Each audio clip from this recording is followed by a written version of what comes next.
ভারতের প্রধানমন্ত্রী নরেন্দ্র মোদী আগে থেকেই বসে আছেন একজন অতিথির অপেক্ষায়। সঙ্গে সারিবদ্ধ হয়ে অপেক্ষা করছেন তার সফর সঙ্গীরাও।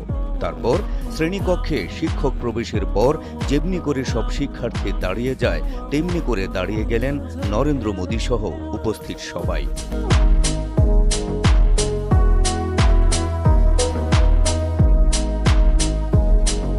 বীরদর্পে প্রবেশ করলেন নতুন বাংলাদেশের অকুতোভয় কাণ্ডারি নোবেলজয়ী ডক্টর মোহাম্মদ ইউনূস।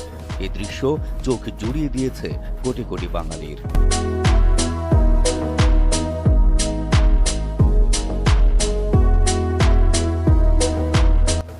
কূটনৈতিক বিশ্লেষকরা বলছেন, ডক্টর ইউনূসের জন্য নরেন্দ্র মোদীর অপেক্ষা, সামান্য দেরিতে ডক্টর মোহাম্মদ ইউনূসের প্রবেশ এবং সকলের দাঁড়িয়ে যাওয়া নিছক একটি স্বাভাবিক ঘটনা নয়।